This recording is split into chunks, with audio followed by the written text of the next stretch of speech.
LLC S corporation এই দুটোর পার্থক্যটা একটু বলবেন কিনা, বিশেষ করে ফ্লেক্সিবিলিটির ক্ষেত্রে কিংবা অন্যান্য জায়গায় মূল পার্থক্যটা আসলে কি, কিংবা কোনটা বেটার? এস কর্পোরেশনে ওই সেলফ কমপ্লিমেন্ট ট্যাক্স দেওয়া লাগে না। ওকে, সেলফ কমপ্লিমেন্ট ট্যাক্স দেওয়া লাগে না, কিন্তু W2 নেওয়া লাগে। তো ওই হিসেবে একটা ট্যাক্স স্ট্র্যাটেজি আছে, আপনারা যেটা ইউজ করতে পারবেন। এস কর্পোরেশন যদি থাকে ওইটা একটু স্ট্রিক্ট, কেউ এক পার্টনার যদি পয়সা বার করতে চায় আরেক পার্টনারও পয়সা বার করা লাগবে। নেট ইনকাম যদি ইউজুয়ালি 50,000 এর উপরে চলে যায় তখন আপনার কনসিডার করা উচিত মেবি এস কর্পোরেশন আপনাদের জন্য ভালো হবে। দুটাই লায়াবিলিটি প্রোটেকশন আপনাদেরকে দিবে এবং দুটাতেই ডাবল ট্যাক্সেশন থাকবে না, রাইট? তার মানে আপনারা ট্যাক্স একবার দিবেন। এলএলসি এস কর্পোরেশন এই দুটোর পার্থক্যটা একটু বলবেন কিনা, বিশেষ করে ফ্লেক্সিবিলিটির ক্ষেত্রে কিংবা অন্যান্য জায়গায় মূল পার্থক্যটা আসলে কি, কিংবা কোনটা বেটার? হ্যাঁ, এখন কোনটা বেটার এটা বলা একটু টাফ, বিকজ সবার সিচুয়েশন ডিফারেন্ট, রাইট? যখন এলএলসি আর S corporation, well let's talk about the similarity, right? Similarity জিনিসটা লাইক এটা কিরকম সমান, রাইট? ওইটা দুটাই লায়াবিলিটি প্রোটেকশন আপনাদেরকে দিবে এবং দুটাতেই ডাবল ট্যাক্সেশন থাকবে না, রাইট? তার মানে আপনারা ট্যাক্স একবার দিবেন। এস কর্পোরেশন যাদের আছে আপনারা ট্যাক্স ফাইল করবেন এবং ট্যাক্স ফাইলের পরে আপনাকে একটা W2 এর মতো, এটাকে K1 বলে, ওই K1টা আপনাকে দিবে পার্সোনাল ট্যাক্স ফাইলের ওইখানে এন্টার করার জন্য। এলএলসি যারা সিঙ্গল মেম্বার এলএলসি, তার মানে আপনারা যারা শুধু একজন ওনার, আপনাদের জন্য খুবই সিম্পল, ওইটা আপনাদের পার্সোনাল ট্যাক্স ফাইলিং এ আপনারা রিপোর্ট করবেন। ওকে, আলাদা ট্যাক্স ফাইলিং করা লাগে না। কিন্তু যাদের মাল্টিপল মেম্বার এলএলসি, তার মানে আপনাদের অন্যান্য পার্টনার আছে, আপনাদের এস কর্পোরেশনের মতো আলাদা একটা ট্যাক্স ফাইল করা লাগবে এবং ট্যাক্স ফাইল করার পরে একটা K1 পাবেন, ওই K1 সহ আপনাদের পার্সোনাল ট্যাক্স ফাইল একসাথে করবেন। নাও এলএলসি যাদের আছে ওইখানে সেলফ এমপ্লয়মেন্ট ট্যাক্স দেওয়া লাগে, ঠিক আছে? তার মানে সোশ্যাল সিকিউরিটি এবং মেডিকেয়ার ট্যাক্স আপনারা দিবেন 15.3%, যেটা আপনাদের রিটায়ারমেন্ট সোশ্যাল সিকিউরিটি বেনিফিটের জন্য যাবে।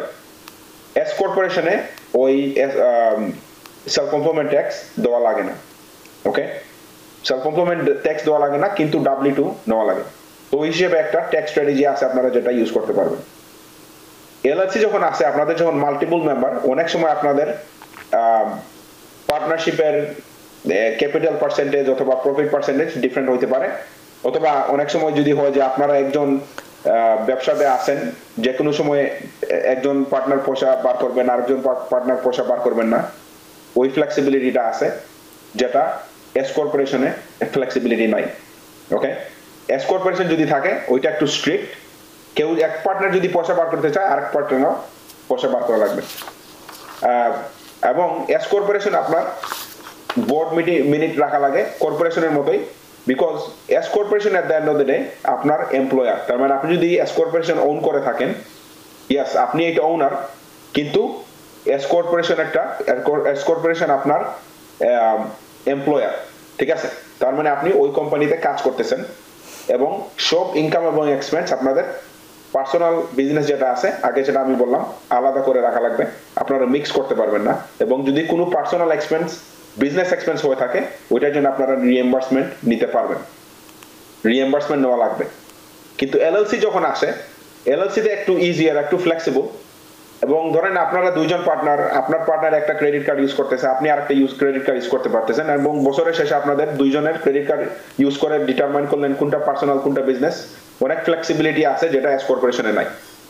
ইউজুয়ালি দ্য রুল অফ থাম ইজ দিস, কখন এস কর্পোরেশন রাখবেন এবং কখন এলএলসি রাখবেন।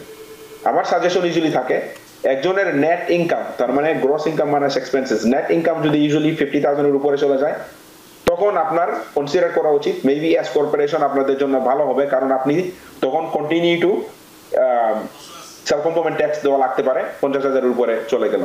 So that's one of the thing you can keep in mind. এবং এটা কিন্তু রুল না, এটা একটা সাজেশন। জি, আমরা আরো একটি টেলিফোন নিতে চাই, একজন দর্শক রয়েছেন টেলিফোনে। দর্শক কে আছেন সাথে, নাম বলে প্রশ্নটি করুন। জি, আসসালামু আলাইকুম, ধন্যবাদ আজকের উপস্থাপিকা এবং অতিথিকে। আমার দুটো প্রশ্ন। প্রথম প্রশ্ন হলো, এস কর্পোরেশনে যদি সামান্য প্রফিট হয় সেক্ষেত্রে সেটা W2 না নিয়ে কি ইনভেস্ট করা যাবে, এক নম্বর। আর দুই নম্বর হলো, যদি W2 না নেওয়া হয় সেক্ষেত্রে কি বলে মেডিকেল এবং সোশ্যাল সিকিউরিটি ওখান থেকে কন্ট্রিবিউট করা যাবে কিনা। ওকে, ওনার কোয়েশ্চনটা ছিল যে একজন ওকে নেট ইনকাম যেটা আছে ওটা কি রিইনভেস্টমেন্ট করা যাবে কিনা না, রাইট? এটা প্রথম কোশ্চেন। এবং সেকেন্ড কোশ্চেনটা ছিল একজন যদি W2 না নেয় উনি কিরকম সোশ্যাল সিকিউরিটি ট্যাক্স দিবে? Was that the last question? Okay,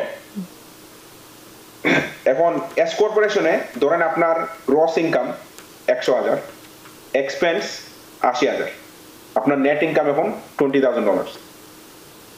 এখন আপনি ওই যে $20,000 আপনার ব্যাংকে রয়েছে, আপনি ওই পয়সাটা আপনার পার্সোনালি ওনার হিসেবে বার করেন অথবা রেখে দেন, ডাজন্ট ম্যাটার, আপনি স্টিল কর্পোরেশনের ওই পার্সোনাল ট্যাক্স ফাইলে গিয়ে ওই $20,000 ট্যাক্স দিবেন।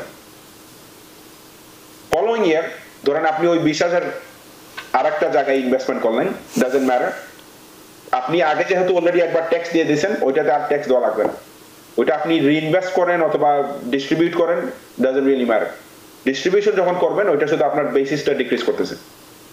এখন এস কর্পোরেশনের সেকেন্ড কোশ্চেনটা খুব সঠিক ক্লিয়ার ছিল না, বাট আপনার কোশ্চেন হলে যে এস কর্পোরেশন থেকে যদি কেউ একজন W2 যদি না নেয়, রাইট, কিরকম উনি সোশ্যাল সিকিউরিটি ট্যাক্স দিবেন? এখন একজন যদি W2 নিয়ে না থাকে কিন্তু এস কর্পোরেশনে উনি ওনার হিসেবে পয়সা নিছেন, রাইট, যেহেতু W2 নেন নাই তার মানে উনি কম্পেনসেশন নিছেন 1099 হিসেবে, তাই না? তখন একটা 1099 ইস্যু করতে পারেন আপনারা, কিন্তু 1099 ইস্যু করলে কিন্তু স্টিল ওই W2 রিকোয়ারমেন্টের জন্য কমপ্লায়েন্স ঠিক হবে না।